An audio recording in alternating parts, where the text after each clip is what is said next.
रुद्रपुर नाम के एक छोटे से कस्बे की गलियों में बसा था यादव परिवार। घर बड़ा था और परिवार भी। गंगा देवी के 2 बेटे और 2 बहुएं थी।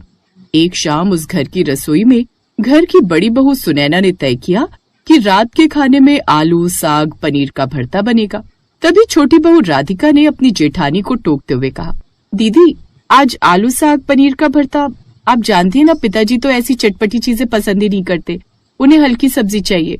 सुनैना मुस्कुराते हुए बोली, अरे भरता हल्का ही होता है राधिका, पालक और साग में तो सेहत है, पनीर से ताकत और आलू से स्वाद। मुझे तो लगता है सब खुश हो जाएंगे। अब तो भरता ही बनेगा। हाय, मुझे मेरे बचपन की याद सता जाती है सुन के। ये सुनते ही राधिका की आंखों में हल्की चिंगारी चमकी। मतलब आप अपने मन की ही बनाएंगी, चाहे किसी को अच्छा लगे या ना लगे। रसोई में दोनों की आवाजें आने लगी। तभी सासू माँ गंगा देवी रसोई में आती। क्या हो रहा है यहाँ? सुबह से कान खा रही हो दोनों। खाना बनाने आई हो या लड़ाई करने? माँ जी, मैं तो ये सोच रही थी कि आज आलू, साग, पनीर का खाना बना दूं। आलू, साग, पनीर का भरता बनाकर सबको खुश कर दूं। अरे सुनैना, तुम हमेशा नया नया करने चली जाती हो, कभी तो वही पुराना सादा खाना बना दिया करो। तुम्हारे ससुर को जरा भी मसालेदार पसंद नहीं और बच्चों का भी पेट खराब हो जाएगा इतनी तली चटपटी चीज से। तभी देवरानी झट से बोल पड़ी, देखा दीदी, मैं तो पहले ही कह रही थी। सुनैना का मन भारी हो गया। ठीक है माँ जी, अगर आपको नहीं चाहिए तो मैं सिर्फ दाल, चावल और हल्की लौकी की सब्जी बना देती हूँ, पर मुझे तो वही भरता बनाने का मन था।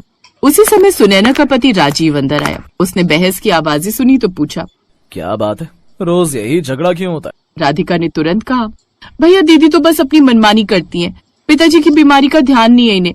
पनीर, आलू, साग का भरता बना रही हैं, जबकि दीदी को भी पता है कि पिताजी को मसाले बर्दाश्त नहीं। ये सुनकर राजीव ने सुनैना की ओर देखा और गुस्से में बोला, सुनैना तुमने फिर वही किया, हर बार अपनी सोचना और किसी की नहीं। सास और देवरानी के साथ पति का रूखा व्यवहार देखकर सुनैना की आंखों में आंसू भर आए। राजीव, तुम हमेशा मुझे क्यों दोष देते हो? कभी मेरी मंशा समझने की कोशिश की है? रोज वही फीकी सब्जी खाते खाते सब ऊब गए। बच्चे भी रोटी ढंग से नहीं खाते, सोचा भरता बना दूं, सेहत भी और स्वाद भी। इसमें गलत क्या है? आलू और पनीर के बहाने से वो लोग साग भी खा लेंगे और कभी तो हम भी अपने मन का बना सकते हैं ना। सुनैना की बात सुनकर राजीव चुप रहा और रसोई से बाहर आ गया। मैं नहीं बना रही फिर खाना, जिसको जो खाना है खाए, जो बनाना है बनाए, मेरी बला से। गुस्से में वो भी रसोई से बाहर आ गई। ओफो, ये कैसे एकदम भंवरे की तरह तिलमिला उठती है। छोटी बहू, एक काम कर, तू कम मसाले वाली दाल ही बना दे रोटी के साथ। अब सबके साथ वो कम मसाले वाली दाल बनाने लगी। उस रात सब खाने के लिए एक साथ टेबल पर बैठे, लेकिन सुनैना कमरे से बाहर नहीं आई। कब से मन था उसका कि वो अपनी माँ का बनाया हुआ बचपन में खाया जाने वाला आलू, साग, पनीर भरता बनाए, लेकिन सबके मना करने पर वो चुप रही और इसका गुस्सा उसने खाने पर निकाला। उस रोज ना तो उसने खाना बनाया और ना ही खाया। अगले दिन भी वो रसोई में गई और सबके लिए चाय बना कर ले आई। फिर कुछ देर बाद, माँ जी नाश्ते में क्या बनाना है? इसमें पूछने वाली क्या बात है, जो तेरा दिल करे बना ले बहू। नहीं, बिल्कुल नहीं। अभी तो मैं अपनी पसंद का बना भी लूं, लेकिन फिर देवरानी के बहकावे में आप आकर कहेंगी कि ये क्यों बनाया, वो बना। तो कहाँ की बात कहाँ ले जा रही है, और मेरे लिए तुम दोनों ही बराबर हो, समझी? तभी देवरानी भी वहाँ। मुझे तुम्हारी तरह कोई शौक नहीं है देवरानी जी, किसी को किसी के खिलाफ भड़काने का। अब आपकी लाडली बहू आ तो गई है, अब इसी से पूछ लो कि क्या बनाना है। मुझे क्या पता क्या बनाना है? क्यों, तुझे तो सब पता है ना कि क्या बनाना है, अब खुद ही बना लो। तुम तो वैसे भी मुझसे ज्यादा ही समझदार हो। हाँ, वो तो मैं हूँ। अब फिर से देवरानी रसोई में जाती है। अब क्या बनाऊं? एक काम करती हूँ, आज सबके लिए आलू के पराठे बना देती हूँ, कम मसाले वाले।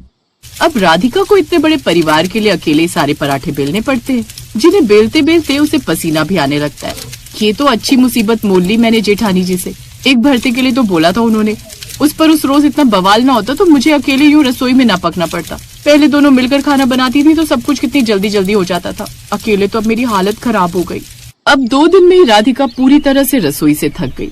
फिर उसने धार थक कर कहा, बस अब मैं नहीं बनाने वाली इतने सब लोगों के लिए अकेले खाना।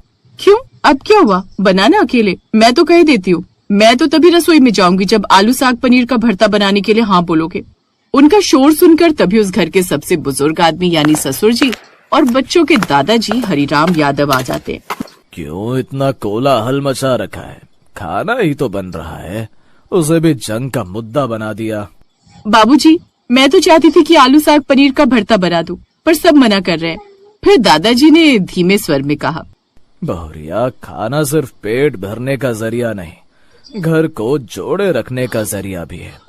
अगर तेरे बनाए खाने से किसी को तकलीफ हो तो उसका क्या मतलब। लेकिन अगर प्यार से सबको साथ बैठा कर खिला दे तो वही भोजन अमृत हो जाता। तो आप ही बताइए मैं क्या करूं बाबूजी। फिर आलू साग पनीर का भरता भी बना और हल्की सब्जी भी। फिर जिसको जो खाना हो वो खा सकता है। अब बड़े परिवार का मतलब ये नहीं कि अपना मन मार लो। जो इस घर की बहुओं की इच्छा हो वो बना सकती है, लेकिन बस मसाले अपनी सब्जी में ठीक रख लेना और मेरी में कम। क्योंकि सच कहूं तो तेरे हाथ का वो भरता खाने का तो मेरा बड़ा मन है। ये सुनकर वो बड़ी खुश होती है। इसके बाद उस रसोई में आलू साग पनीर का भरता बनता है, लेकिन हिसाब का नमक मिर्च डालकर। फिर तड़के में लहसुन प्याज डलते ही खुशबू पूरे आंगन में फैल गई। राधिका भी अब चुपचाप आटा बेलने लगी। हवा में थोड़ी नरमी आ चुकी थी। फिर रात को खाने में सबकी थाली में रोटियां, दाल, लौकी की सब्जी और बीच में चमचमाता कटोरा आलू साग पनीर का भरता। बच्चे सबसे पहले बोले, वाह मम्मी ने कमाल कर दिया, कितनी मजेदार खुशबू आ रही है। गंगा देवी ने भी जरा सा चखते ही कहा, अरे हाँ ये तो सच में हल्का और स्वादिष्ट है, ज्यादा मसाला भी नहीं है। फिर राजीव ने सुनैना की तरफ देखकर धीरे से कहा, माफ करना मैं तुम्हें समझ नहीं पाया। तुम्हारी मेहनत से ये घर जुड़ा है, वैसे सच में कमाल बना है।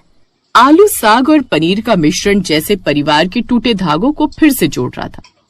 बच्चों की खिलखिलाहट, बड़े बुजुर्गों की संतुष्टि और सास बहू के बीच का नया विश्वास, सब उसी भरते में घुल मिल गया था। और रात के आखिरी कौर पर दादाजी ने कहा, याद रखना घर परिवार भी भरते की तरह है, अलग अलग चीजें मिलाकर ही स्वाद बनाती हैं। सिर्फ आलू हो तो बेजान, सिर्फ साग हो तो अधूरा और सिर्फ पनीर हो तो भारी, मगर मिल जाए तो अमृत। दादाजी की ये बात सुनकर सभी मुस्कुरा दिए। उस रोज का आलू साग पनीर का भरता पूरे घर की कड़वाहट को मिठास में बदल गया।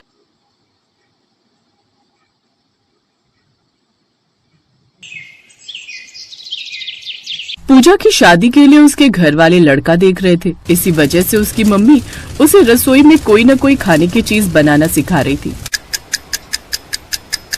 मम्मी मैं कितनी मर्जी कोशिश कर लूं, मैं ठीक से चावल नहीं बना पा रही हूँ।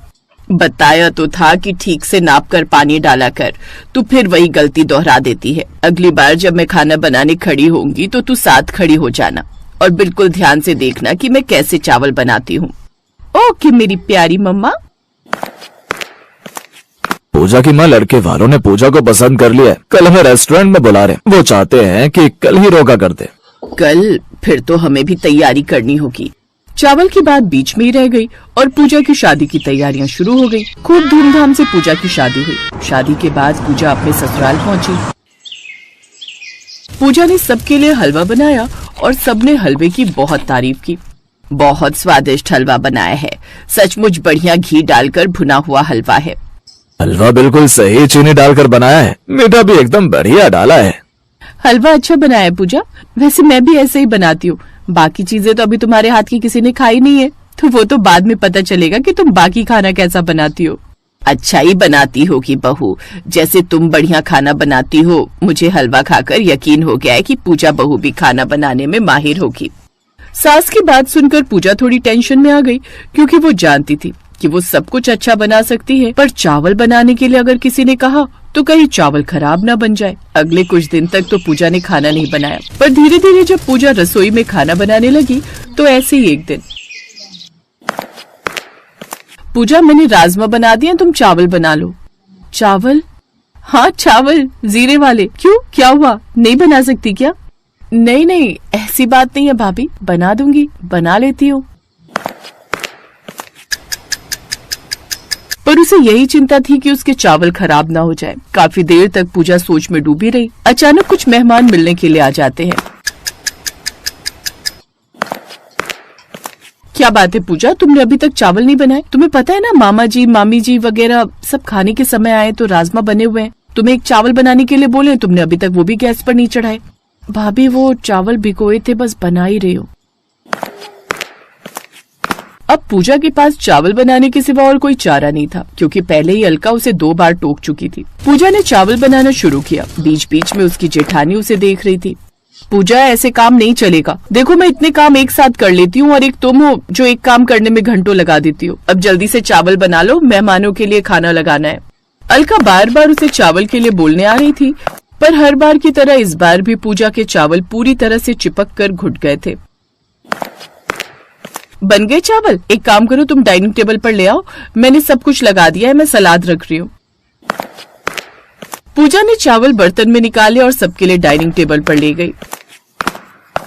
अरे वाह, आज तो नई बहू के हाथ के चावल खाने को मिलेंगे। पूजा बहू, हमें पूरा यकीन है कि तुमने बढ़िया चावल बनाए होंगे। लाओ भाई, राजमा भी दो और चावल भी। पूजा चावल के बर्तन से ढक्कन हटाती है तो सब लोग जब चावल की तरफ देखते हैं तो हक्के बक्के रह जाते हैं। ये क्या है पूजा, तुमने तो चावल की जगह चावल का भरता बना दिया। ये कैसे घुटे हुए चिपके चावल बनाए? मुझे नहीं पता था कि तुम चावल नहीं चावल का भरता बनाओगी। सॉरी, ये सच है, मुझे चावल बनाने नहीं आते। कोई बात नहीं बहू, हम ऐसे ही मिक्स करके खा लेंगे। लाओ दे दो। मामी जी मैं दूसरे चावल बना लाती हूँ। अलका बहू, जाकर रोटी सेक लो। सॉरी मामा जी, सॉरी मामी जी। कोई बात नहीं बेटा, बार बार सॉरी मत बोलो, कभी कभी कुछ चीजें नहीं बनानी आती। देखो तो, हमने तो खा भी लिए। पूजा, अलका से रोटी ले आओ, उसने बना ली होगी। कुछ देर बाद जब मामा मामी चले गए तब अलका ने तूफान खड़ा कर दिया।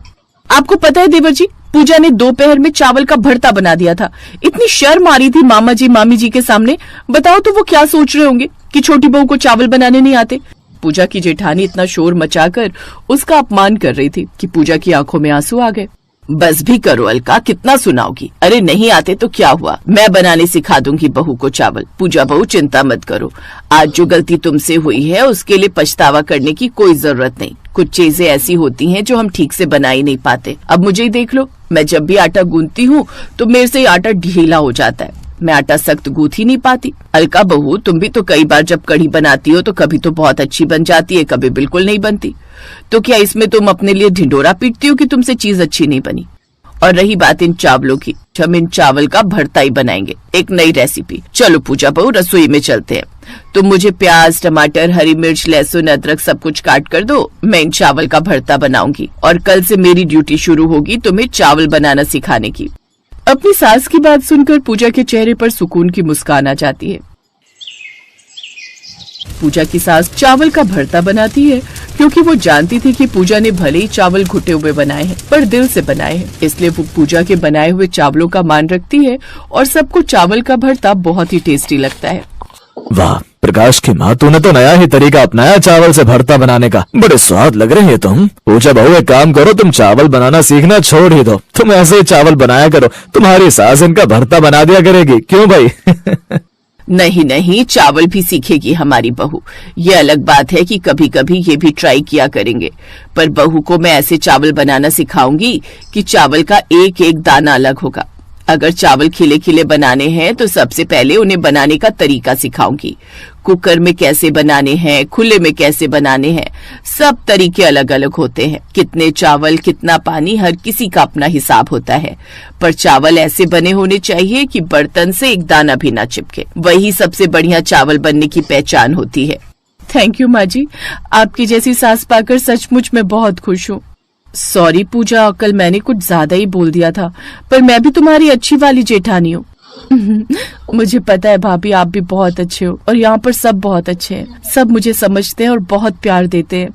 पूजा की सास उसे चावल बनाने का सही तरीका बताती है। कुछ दिनों बाद पूजा बहुत अच्छे बढ़िया खिले खिले चावल बनाना सीख जाती है, पर कभी कभी उसके ससुराल में अब चावल का भरता भी बनने लगा, क्योंकि कहीं न कहीं पूजा के हाथ के बने चिपके चावल एक नई पसंदीदा डिश बन गए थे।